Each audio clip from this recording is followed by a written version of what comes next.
ขีมันเล็กแต่พุ่นแหละมาห่อจนสุดพี่ให้มันได้แบบสัดส่วนเนาะทางนั้นก็สีเสียบเล็กกว่าไว้เพื่อสิได้มัดไปทางนั้นต่อโอ้มื้อนี้ก็งานหยาบอยู่เด้อทุกคนหยาบหลายกับบ่เฮงแล้วเนาะเขาบ่ได้ผสมปูนมันมาจัดมาเคลียร์พื้น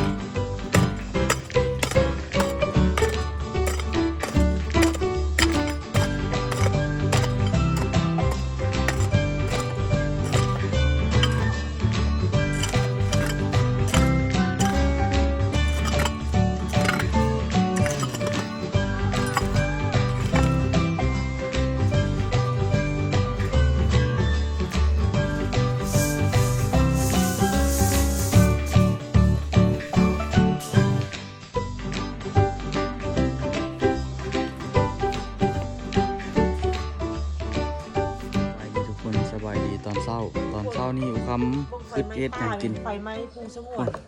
ตั้งแต่เมื่อคืน ปลาสงวนภูเขาควายนะทุกคนจนลงมาลุ่มไปเลย มันไฟลามพิลึกเดี๋ยวนี้จนบ่เห็นอย่างเลยควันมันหลายนะทุกคนเนาะก็ถามว่าไฟลามเกิดย้อนอย่างเกิดย้อนคนนี่แหละทุกคนแต่ว่าตีไผกตีบ่ได้นะที่95ไผก็บ่ได้ส่วนหลายกับคนที่อยู่เทิงภูนั่นแหละเขาเจ้าเฮ็ดเลี้ยงงัวเลี้ยงควายแหละเขาเจ้าแบบอยากจูดให้หญ้ามันออกนะสมองก็ต้องแม่นแหละครับว่าจูดให้หญ้ามันก็ออกพวงมันแก่งัวควายเขาเจ้าก็ไปได้ทั่วที่มันลงฮอดปันส่วนยางเขาอ่ะยังเถื่อนอยู่แต่เทิงๆทุกคนคุณบอกเมื่อคืนนี้แบบว่ามันไหม้แล้วก็บุ้ยให้ไปดับอีกเดี๋ยวนี้กลัวคนเคยรับบอลอีกอย่างมันแบกโอ้ขันหลายคนช่วยกันมันก็ร่อนทะเลดับไฟจะว่าหาวิธีดับวิธีดีที่สุดต้องจูดลัดทางมันต้องเคลียร์จะอยู่ไกลๆพี่น่ะให้ยังขี้ไล่กับยัง50 เมตร100 เมตรเคลียร์ดีกว่าให้มันขี้ลามไปกว่านั้นเคลียร์เข้าแล้วก็จูดลัดแล้วก็พยายามเฝ้าบ่ให้ลาไฟมันลามกลับไปหาทางนั้นหาเสื้อเพลิงฮะมันก็ดับอันนี้มืดคืนเลยดูสิเด้อเล่นแข่งกันมันยู่ทางนี้แหละเข้าปั่นแก้วกินแซ่บตบ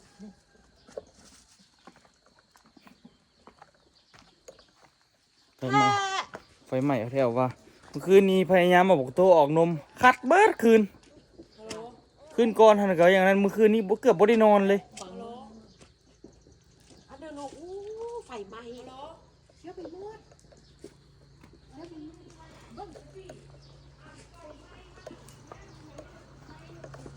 เมื่อคืนนี้ทุกคนตัวเฮ็ดเวียกเนาะเฮ็ดจนฮอด9 โมงกะเฮ็ดกลางคืนมันจึงบ่เมื่อยนะทุกคนเบิ่งตัวเฮ็ดเด้อนี่เห็นบ่ตัวมัดเหล็กคานจนฮอดพี่นะมัดเหล็กที่เอาไว้ที่จริงกับประกอบแบบแล้วก็เทแต่ตัวบ่ประกอบเทื่อเนาะทุกคนตัวสิมัดเหล็กจนแล้วหมดก่อนสิมัดเหล็กตัวเซาะนี่อีกเมื่อคืนนี้ระดับมันบ่ได้เนาะอันนี้ได้แล้วนี่จุ่มระดับมันบ่ได้นะทุกคนใส่กับมุ้ยเป็นบ่มีปัญหาดอกอันนี้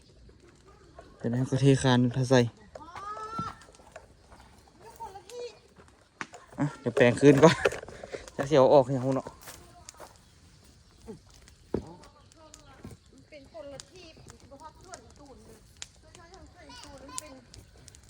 ยังไก่กันลูกครับไหม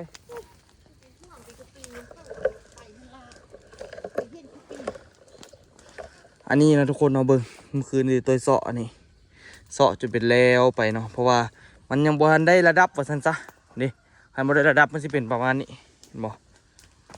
ได้เสาะเขาอีกเนาะได้เสาะลงอีกแต่มันคือ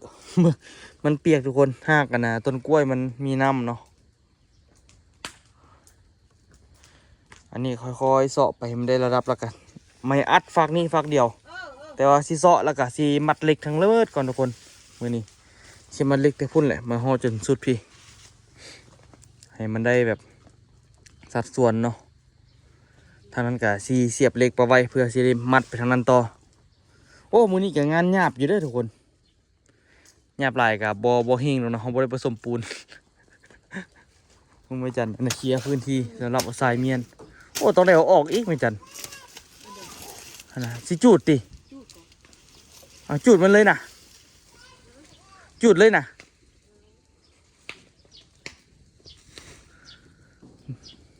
คือจุดเลย จุดมันสิบลามไปทางนั้นวะ โอ้ยยืนมันลามนั่นแหละยืนมันไหม้นั่นแหละ บอกคือเฮ็ดรถแล้วสันมันยังมันมืดแล้ววะ ตอนนั้นเขามาซื้อเขาพูดเอาเองโอ้โหลงกับแมงอันเดอร์อันเดอร์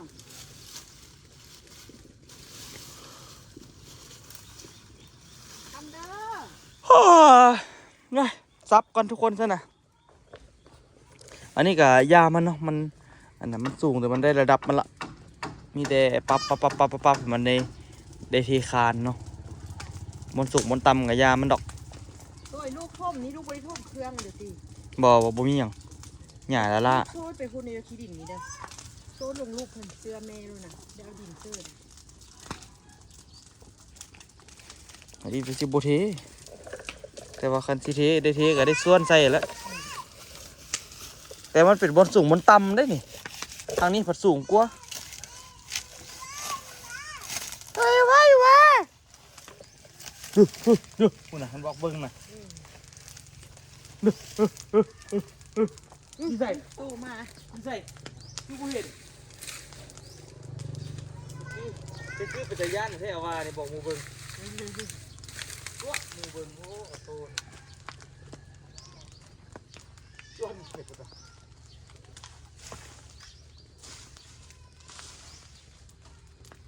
ยูชิเดอร์ลูกยูชิเดอร์โตยูชิเดอร์ เมื่อวานปวดถุงมือทิ่มเสียว อันเด้ ได้แป้งหลายแต่ปวดแต่เมื่อนี้แป้งกะสีค่อยๆมัดเล็กมัดเสาต่อเสาอย่างให้มันเลี้ยวบทุกอย่างเลยมันจึงบุญยากบางที่อันนี้สิบุทีคานใช้สิทีข้างในก่อนสิทีเลยสิทีไหนวะนะบุญหินใจลืม อันนู้นเดือดเข้าเสียมาเฮอ รักแหละเดี๋ยวสิโทรน้ำอีกก่อน เออมาเด้อมาเด้อ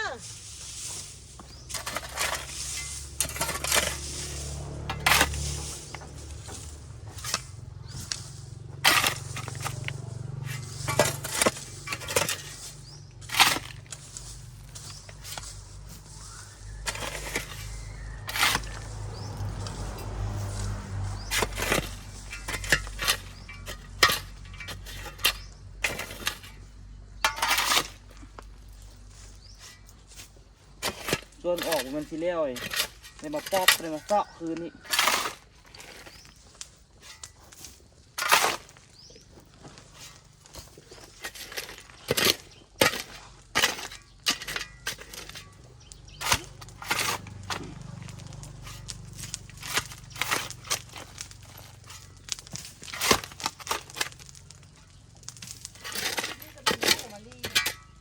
ใส่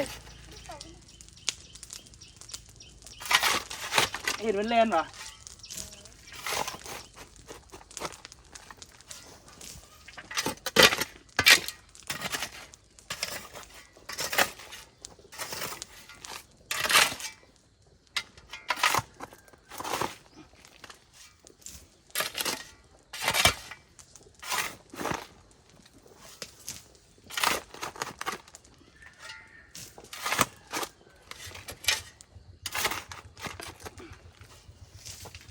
นี่เห็นบ่ปั๊บบันตับแขนเนี่ย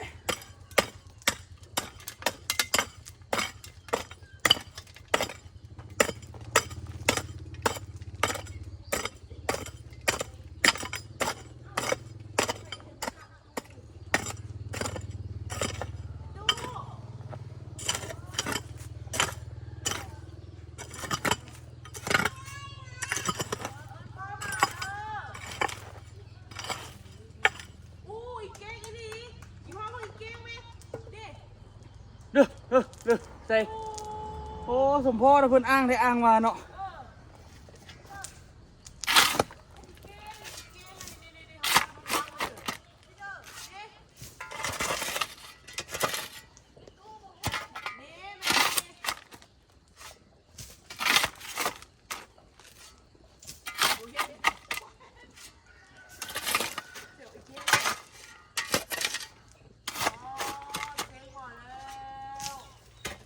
นะดิบอกมูเบิ้งเดี๋ยวค่อยๆซักค่อยๆแปลงเดี๋ยวจะถ่ายเบิ้งเลยทุกคนเลยนี่อันนี้แปลงแล้วที่เป็นประมาณนี้เนาะมัดเล็กมัดล้างก็สิสะดวกเนาะไอ้ตัวนี้ได้แปลงอีกหลายเนาะแถวนี้ได้แปลงอีกหลายแปลงไปพูนเดี๋ยวจึงให้ทุกคนมาเบิ้งเนาะตัวกระชิมัดเล็กฮะจักแหละอู้คำว่าอู้ก็ยังบ่เห็นเถอะตัวชิมัดเล็กกันนี่เนาะแล้วก็มัดเล็กจากเสานี่มาใส่เสานี้ไว้สินะโอ้ยังอีกยาวอยู่เนาะเดี๋ยวค่อยๆเฮ็ดไปเดี๋ยวค่อยๆแปลงก่อนมื้อนี้นี่มีแต่มัดเล็กอย่างเดียวเลยแต่กับเครื่องมือก็แล้วแหละมัดเล็กนี่แต่ก็ยังสิปรับนี่อีกอยู่เนาะปรับนี่แหละก็มัดเล็กดีๆเฮ็ดงามๆปะไว้โอ้มักหินก้อนนี้คือสิเดียวออกไปเดี๋ยวคอนปอนมานำมึงดูคือเป็นยังไงก้อนใหญ่โพดรู้สึกว่า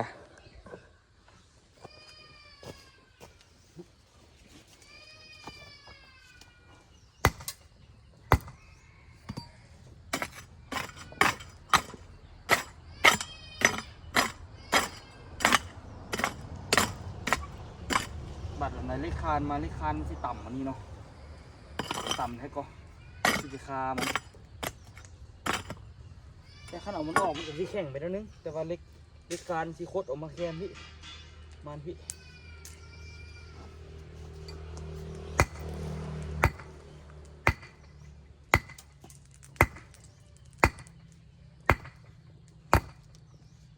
โอเคยามันเนาะเดี๋ยวเลขคานบิดออกมาเอาคานลมมันบิดในก็ได้พวกเป็นอย่างทุกคนตอนนี้นี่ก็คือสามารถเฮ็ดแล้วเรียบร้อยนะทุกคนเนาะนี่ก็คือผลงานเนาะทุกคนผมเป็นธรรมดาเด้อสุจิขุดอันนี้ได้เนาะมือนี่ต้องแข่งสำใดนี่ปั๊บอันนี้แต่ไม่ต้องกังวลว่าบอดี้มันโนนเนาะมาแล้วสิปั๊บตัวนั้นลงแล้วก็สิก่อขึ้นหลายเติบอยู่เนาะเอาชีเทคานยงเทิงพี่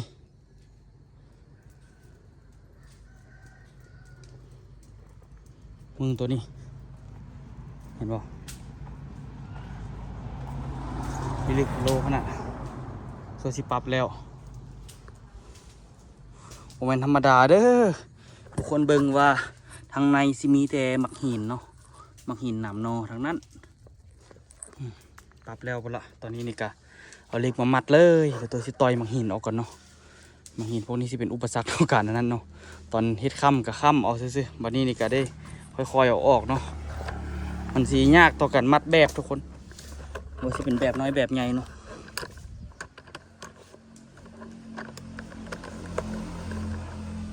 ใครแต่มีหนังให้เบิ้งเฮ็ดไปเบิ้งหนังไปทีแล้วบอกมันนี่เดี๋ยวต้องไปต่อยออกนี่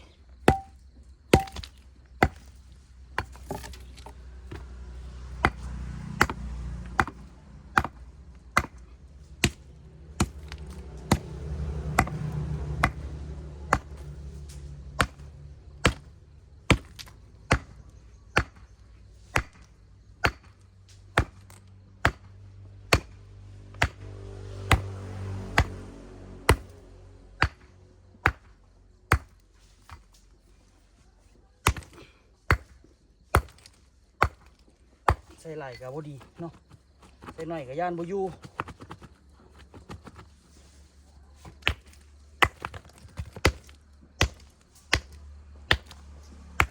ได้ละ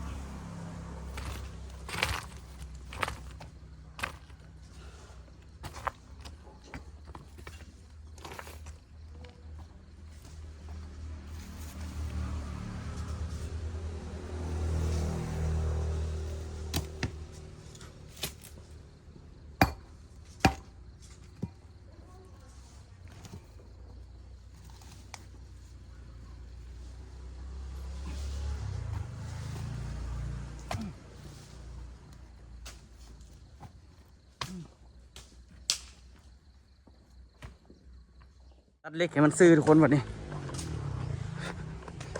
อันนี้ก็คือเล็กที่เขายังเหลืออยู่เนาะเหลือจากเส้นพวกนี้น่าจะเหลือประมาณ 5-6 เส้นติบ่หรือว่า7 เส้นเนี่ยจะเหลือ7เนาะออก3เมื่อวานนี้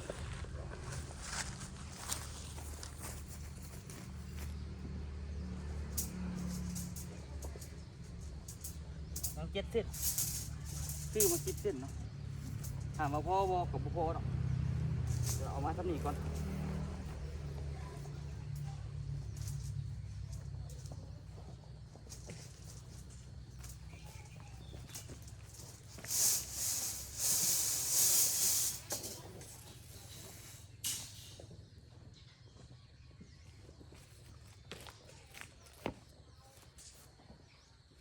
เอาไป4 เส้นก่อน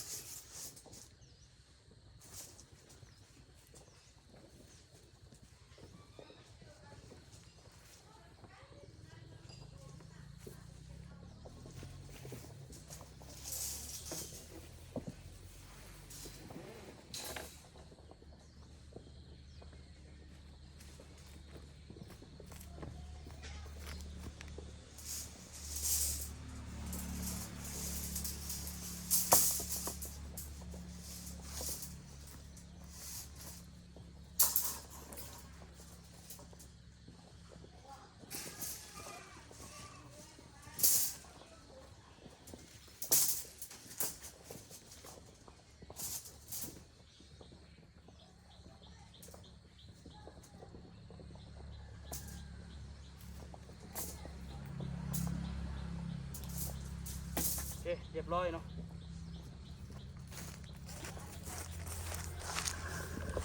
ลากเล็กเข้าไปปะนี่เบื้องละ2 ข้างลากเข้าไปจะจำหมดเลยทุกคนโอ้ยชื่อนี่ส่วนสีได้ฮอตคันนี้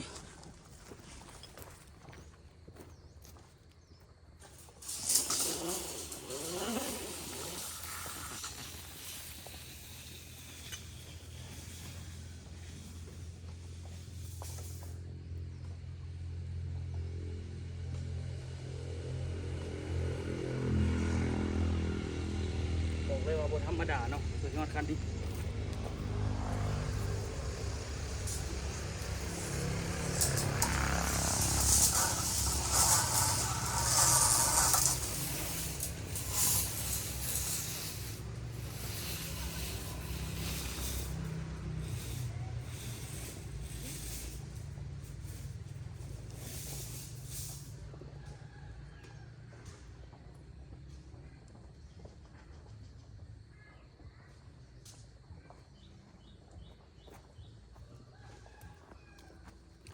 เริ่มมัดปอกวันนี้ทุกคน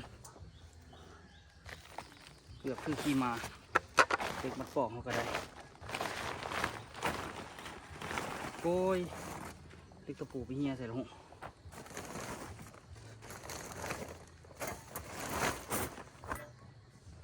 ลากหลายโพดเนาะเอามันไม่ก็ได้ไปกระสอบนี่ก็คือกระสอบตัวโคตรเล็กไว้เนาะตั้งแต่มื้อนั้นพุ่นตอนนี้ก็ยังพอมีเหลือเนาะ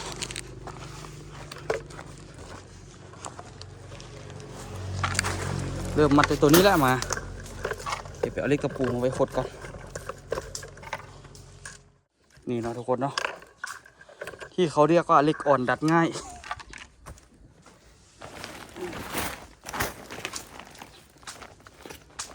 ดูไปปอกอันนี้นึงเพื่อเทมันแข็งนะ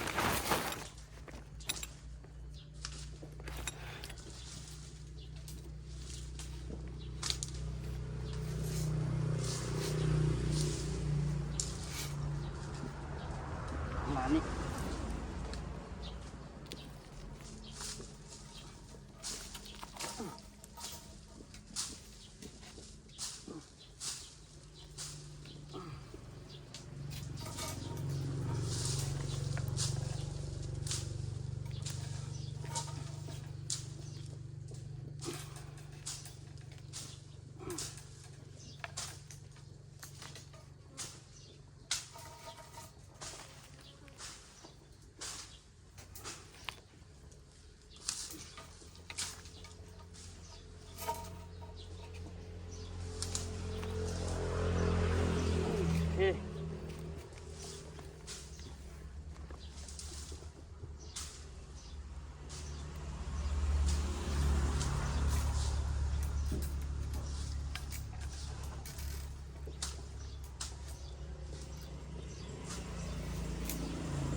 จูงไว้ตัวนี้เพื่อที่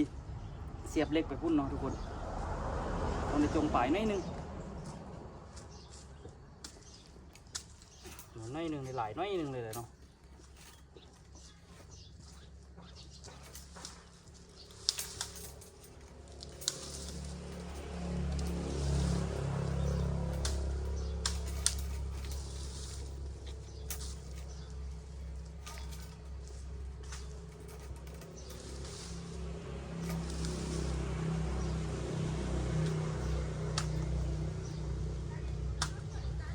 ใครเนี่ยตัวมัดเหล็กไว้เมื่อคืนนี่โอ้พวกท่านนี่ฮ้อนนักเนาะ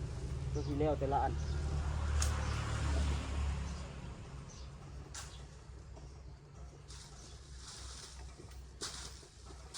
โชคดีอยู่ที่เฮ็ดไว้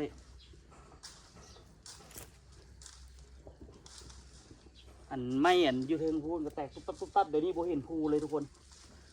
ควันบังไปเลยพี่เอ็มเนี่ยโอ้สุดยอดผมว่าสีพานพ่นช่วงนี้ไปได้ยังไงหูนักน่วงช่วงนี้เขาจะจูดให้จูดเบิดใหญ่เลยกับจูดเนาะถ้าฝนมันตกในตายเลยสายควันนี่หรอกทุกคน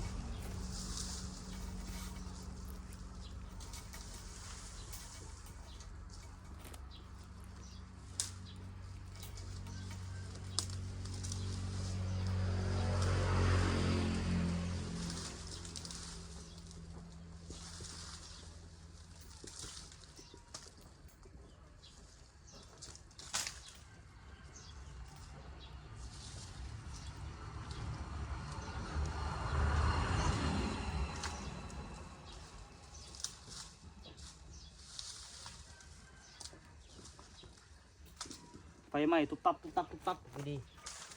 ตัวอะไรมันไปเจอแปลวไหม้มันก็ลุกไปลุกไป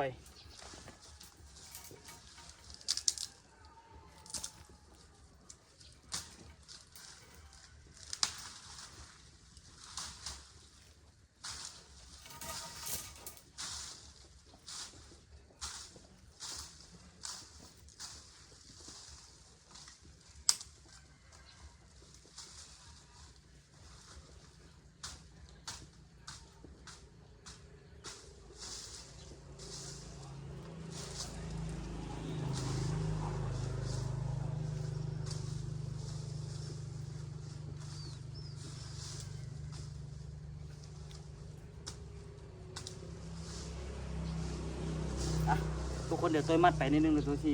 พายทุกคนเบิ่งมามัดไปแล้วสิเป็นยังไงเนาะไปเขาเศร้านะทุกคนเนาะในช่วงประมาณ9 โมงตอนนี้หนีตัวมัดเล็กไปได้ช่วงเสาหนึ่งละทุกคนเห็นบ่เริ่มช่วงเสาที่2เนาะเสาหนึ่งตัวชิมัดเล็กอันนี้แหละตัวชิมัดเล็กเสาไปไว้เลย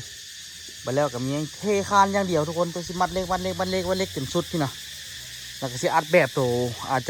จะมัดฝากนี้ก่อนเนาะเพราะว่าฝากนั้นหันคันมัดแล้วมันสิยางยากเลยตัวสิยางข้ามเลยเอาเล็กก็ได้เนาะวันนี้ก็สิตีแบบ3 อันหันเมียนเลยแล้วก็คันว่าได้หินได้ทรายแล้วก็จังสิลุยเลยเนาะโอ้ยางลงบ่ได้เลยเด้อบัดนี้สั่นเลยเด้อกึบเห็นบ่โดยมัดเล็กเอาไว้ก่อนอื่นมัดเล็กอย่างเดียวเล็กอันน่ะตีนเสานี่ตัวก็สิมัดเนาะมัดเอาไว้เลยคือตัวนั้นตัวก็มัดทิ่มเอาไว้ให้กันสบายเนาะคันมัดแล้วล่ะนี่ไม่จันแพ้วนะมอนไว้ทรายไว้เกี่ยมไว้ละแล้วก็หินเนาะ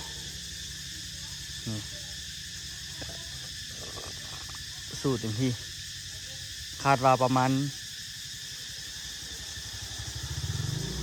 เดือนหน้าคาดว่ามันสิแล้วเนาะ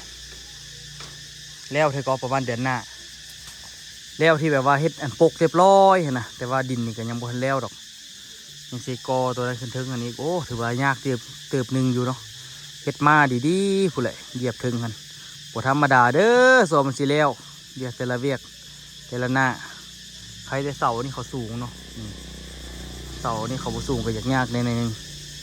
ไปลุยทุกคนเดี๋ยวตัวมัดเล็กต่อกันเนาะคนเลยบัดนี้ลุยต่อเฮ็ดกับเฮ็ดตากแดดนี่แหละไปเพื่อกะ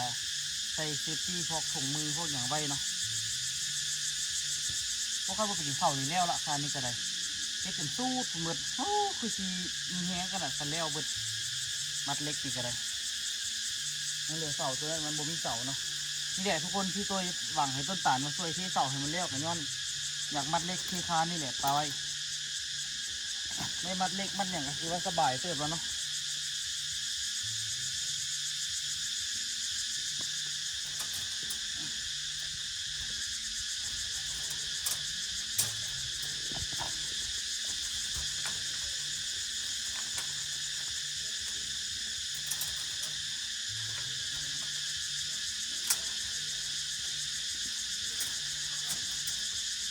อันนี้ค่อยๆเอาใส่ออกก็ได้อยู่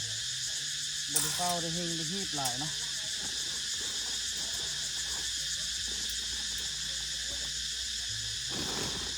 แล้วลวดอีกทีเบิดละตรงไหนคือที่ไปตัดลวดอีกเนาะ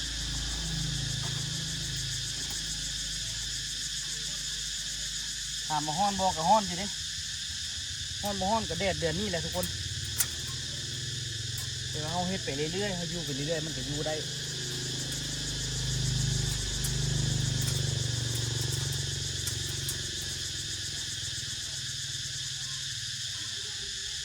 มีหมวกมีเสื้อมันก็อยู่ได้เนาะพอมีครอบครัวแล้วล่ะกะเขาก็อยากเฮ็ดให้มันดีที่สุดอยากเฮ็ดให้มันแล้วไวๆ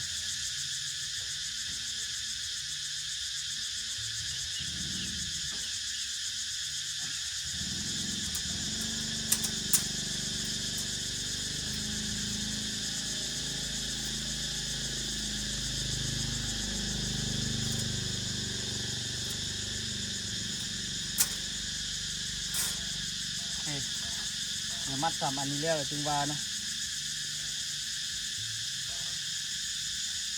โดยมักใส่กระปูทุกคนที่จริงมันมีตัวริ้วนะของพ่อจอยเนี่ยแต่ขี้คักแต่ว่าบ่ฮู้ว่ามันจะอยู่ทั้งไหนละฮู้บ่ฮู้อยู่ห้านจีนมีขายบ่ฮู้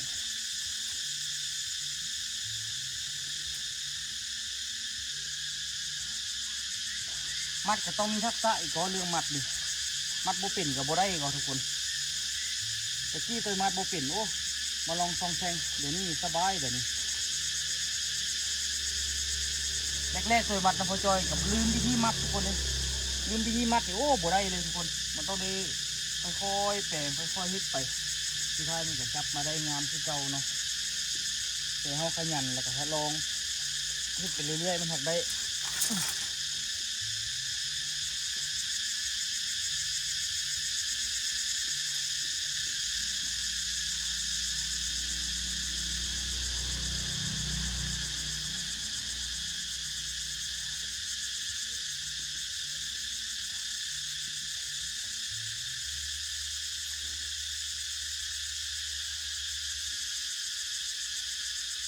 ยากทุกคนงบหน่อยนี่ยังค่อยๆเฮ็ดไปไปจ้างเพิ่นก็โอ้เดี๋ยวนี้มือละ300,000พุ่นน่ะ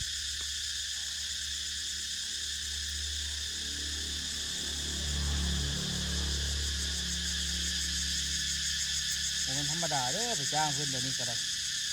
บ่300,000บ่200,000 300,000นี่เขาบ่อยากมาละ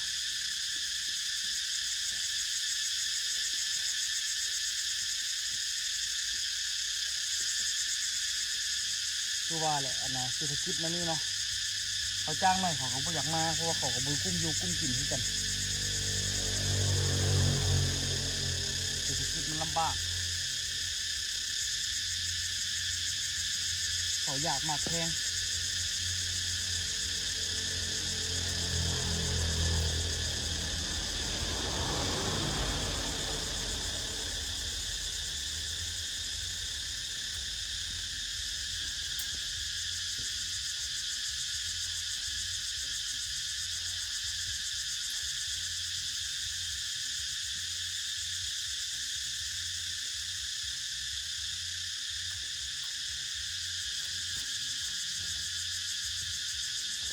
เกิดกับมาเกิดกับยุคนี้ขนาดเนาะยุคที่อะไรกันยุ่งยากไปเบิด